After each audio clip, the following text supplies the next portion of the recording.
Bonjour et bienvenue à tous. La charte va disparaître, la nouvelle constitution vient, donc tous nos présidents seront susceptibles d'être candidats. Si nous on accepte chez nous, on ne peut pas refuser chez les autres. Parce que ce qui se passe chez nous, c'est notre volonté, c'est ce que nous avons voulu. Donc c'est pourquoi je dis, faisons beaucoup attention. La nomination de ce monsieur, il avait la possibilité de dire non. Mais le président aussi, le monsieur, lui, il avait la possibilité de dire non. Avant de commencer, n'oubliez pas de vous abonner et d'activer la cloche de notification pour ne rater aucune de nos prochaines vidéos. C'est parti. Mais le président Déby n'avait pas le choix que de le nommer parce que c'est une exigence de la France. Parce que la France a juré d'en finir avec le Mali. Et l'opposant là, on dit à Déby, toi tu vas t'occuper de la déstabilisation du Sahel. Lui, il va gérer le pays. Déby avait le choix. Donc avant de suivre ou de condamner, ça c'est la position des gens. Mais moi je vous ai toujours dit que je donne un raisonnement rationnel par rapport à une situation. Vous pouvez me haïr, vous pouvez me détester, vous pouvez me critiquer, vous pouvez m'insulter, c'est votre droit le plus absolu. Mais la vérité qui est dans ma bouche, vous ne pourrez jamais la faire sortir, ni me faire changer de position. Le monsieur a été nommé sur instruction de la junte française comme premier ministre du Tchad. De la même manière que la junte française a adoubé la présidence de ce petit voyou, c'est cette même junte française qui a imposé ce premier ministre au président Déby Kaka. Il faut qu'on soit clair. Maintenant, la France lui dit, la Constitution te permet d'être candidat. Aujourd'hui, là, j'ai vu le débat sur une chaîne de télévision, je crois, togolaise. Ils étaient en train de... Non, j'ai dit, mais ces gens-là, même, souvent, eux-mêmes, ils sont en contradiction. Moi, quand je regarde ces gens de débat, des gens, quand on dit hautement intellectuel, on vient me citer les diplômes qu'ils ont, les doctorats qu'ils ont. Moi-même, je les regarde et puis je ris. Je dis, mais comment tu peux te dire de tel langage sur un plateau de télévision? Mais dès l'instant où on a voté la nouvelle constitution au Tchad, dès l'instant où la charte de la transition ne tient plus, mais c'est fini. Il n'y a pas de problème. Donc le gars, il peut être candidat. Donc Déby peut être candidat, comme Assimi peut être candidat, comme le capitaine peut être candidat, après modification de la constitution au Burkina, après modification de la constitution au Tchad, Tchani peut être candidat. Donc ça n'engage que le Tchad. Maintenant, être candidat et être élu président, c'est deux choses. Est-ce que le peuple veut de lui? Il appartiendra au peuple de se décider. Mais la nomination de ce monsieur, c'est une exigence de la France. Maintenant, est-ce qu'il a été vendu? Oui, il a été vendu. Parce qu'il aurait pu dire non, je ne rentre pas dans votre combi.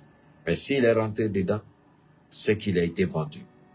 Maintenant, le petit Kaka, lui, il a goûté au plaisir du pouvoir. Et il veut rester au pouvoir. Et la France veut le maintenir au pouvoir. Parce que si la France perd le Tchad, c'est terminé. Et la France n'a pas envie de perdre le Tchad. La France va utiliser maintenant tous les moyens qu'il faut pour se maintenir au Tchad. La première stratégie, c'est la nomination d'un premier ministre favorable à la France. On lui a dit, tes convictions de panafricain, là, mon frère, il faut laisser tout ça tomber, ça ne t'avancera à rien. Ou tu acceptes ou on te liquide. D'une manière ou d'une autre, on va te liquider si tu ne dis non. Il a obligé, il a accepté. Déby, il le suit. Maintenant, c'est à nous d'ouvrir nos oreilles, nos yeux, pour bien regarder ce qui se passe à la frontière avec le Tchad. C'est à nous de bien comprendre. Je n'ai pas terminé. Donc, voilà comment le gars, il est rentré comme premier ministre à la demande de la junte française qui l'a pratiquement imposé à Déby Kaka, qui aujourd'hui ne contrôle pas le pays. Si vous croyez que Déby Kaka contrôle le Tchad aujourd'hui, vous avez menti. Le gueulard, ancien vendeur de drogue du Gabon, là, qui dit qu'il a réalisé en 4 mois ce que Ali n'a pas fait en 4 ans, il n'a qu'à continuer à fumer sa drogue et puis fermer sa sale gueule là, quand il ment, parce que nous, on connaît la réalité.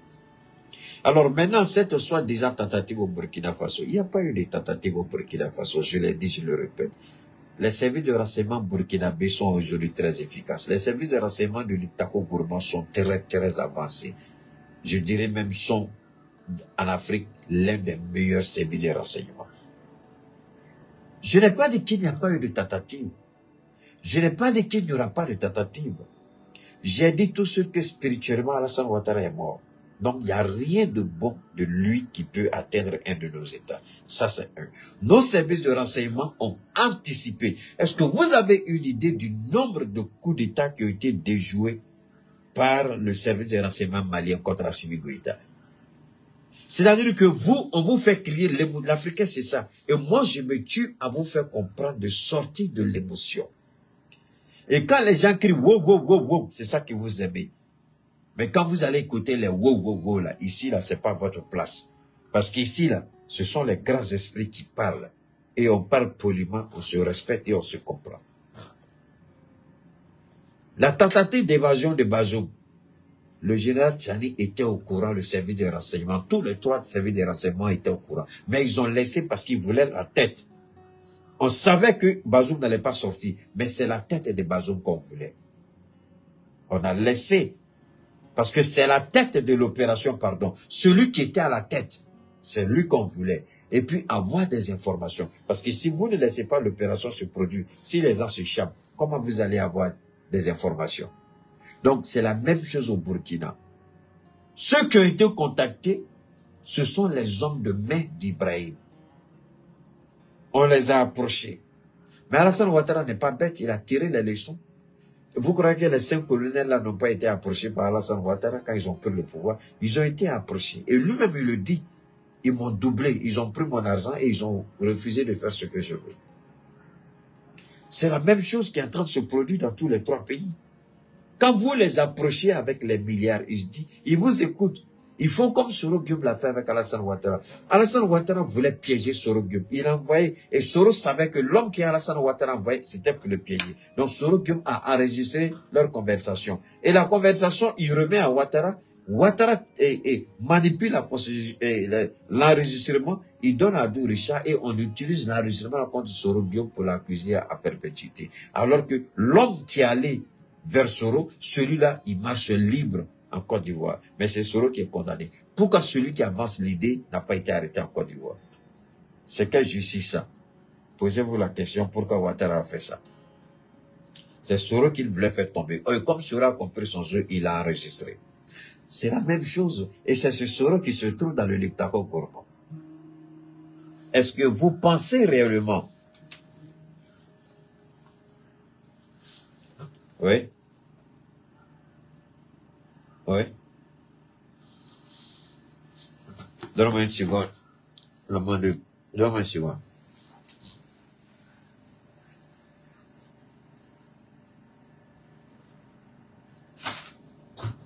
Hey, Lazou. Lazou.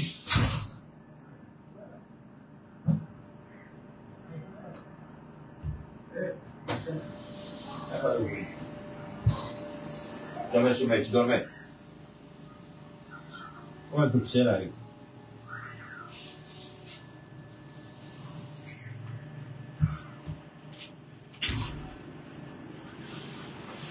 Alors donc, c'est un peu... Attends. Donc, c'est un peu ça.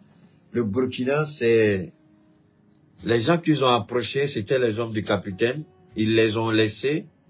Et au moment où ils croyaient qu'ils avaient toutes les informations à main, c'est là le Burkina a frappé dessus pour les mettre à genoux. Maintenant, je vais vous faire écouter le message du général du Premier ministre Lamine Zen. Donne-moi une seconde. Raquel. Oui.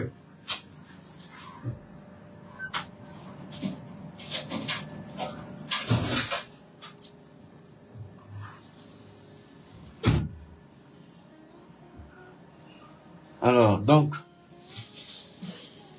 le général Tchani, j'ai dit qu'elle arrive. Faut t'asseoir, elle arrive. Alors, le Premier ministre, je vais vous faire écouter l'intervention du Premier ministre, ce qu'il a dit par rapport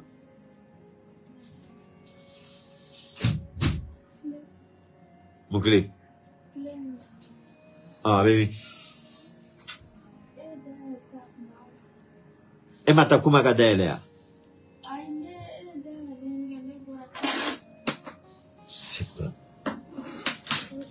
Ok. Clé.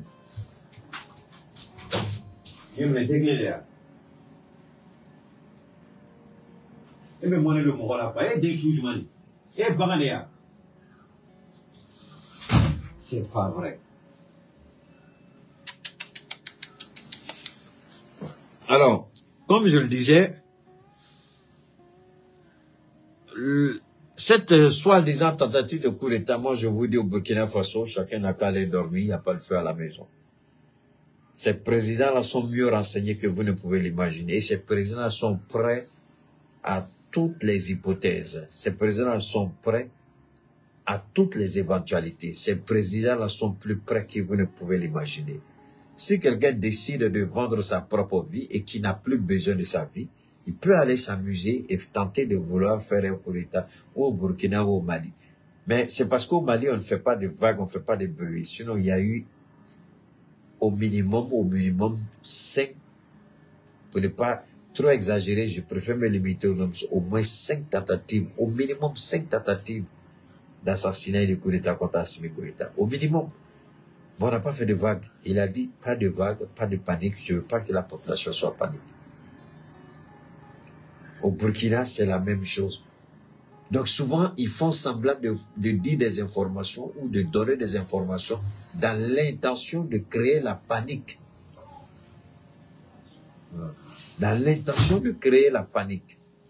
C'est là que vous devez faire beaucoup attention à ces oisieurs ou à ces oiseleurs de fausses nouvelles, des menteurs. Je ne dis pas que les activistes qui en parlent ont menti, hein, mais je dis qu'il faut souvent élever le niveau du débat. Il ne faut pas entraîner ou donner des informations qui n'en valent pas la peine. Maintenant, je vais vous faire écouter ceci, et puis ensuite, je vais vous parler de l'Algérie. Mais vous allez écouter ça. Ça, c'est demain qu'on va décortiquer. C'est demain, Inch'Allah, avec l'aide de Dieu, qu'on va décortiquer. C'est demain, mais je vais juste vous laisser écouter. Mais malgré ça, le général Tchani a dit « Ok, on travaille pour notre peuple. Même si le Nigérien est quelqu'un de fier, il va taire cette fierté-là momentanément. On accepte les conditions qu'on nous pose pour lever ces punitions. C'est d'abord accepter de parler. Donc vous avez dû voir beaucoup les oulémas aller, revenir. Eux, ils sont allés également, 4 ministres. Le ministre du cabinet, le ministre de la jeunesse, le ministre de la justice, le ministre des affaires étrangères. C'est des ministères de souveraineté quasiment qui se sont rendus au Nigeria pour rencontrer le gouvernement nigérien et la CEDEAO. Quelle meilleure preuve pourrions-nous donner que celle-là où, malgré l'injustice, on a quand même accepté d'aller vers eux. Donc on a rempli cette condition. Ils ont dit qu'ils voulaient, lors de leur passage au Niger, avoir accès à l'ancien président déchu. Parce qu'ils ont mis dans tous leurs médias, notamment occidentaux, qu'il est malade, qu'il est dans des mauvaises conditions. Le général Tchani a dit qu'il n'y a pas de souci. C'est d'ailleurs moi-même, d'ailleurs en compagnie du colonel Ibo, qui les avons accompagnés. Lui-même a dit qu'il est en bonne santé. Lui-même. Et il est dans le palais présidentiel. Bon. N'oubliez pas que le président... Ça, c'est un discours, enfin, du Premier ministre Lamine Zen qui est plein d'enseignements que nous allons décortiquer, Inch'Allah, avec la bénédiction de Dieu, nous allons décortiquer, nous allons analyser. Je voulais juste que vous écoutiez cette toute petite partie, parce que c'est important, mais c'est qui il y a deux choses importantes que nous n'allons pas développer aujourd'hui, mais que nous allons développer prochainement. En plus du discours du Premier ministre du Niger, les séparatistes Touaregs ont rejeté mardi l'idée d'un dialogue direct intermalien pour la paix et la réconciliation prôné par le chef de l'État Assimi Goïta. Donc, ça on va développer. Maintenant, pour bien comprendre pourquoi ils ont dit ça,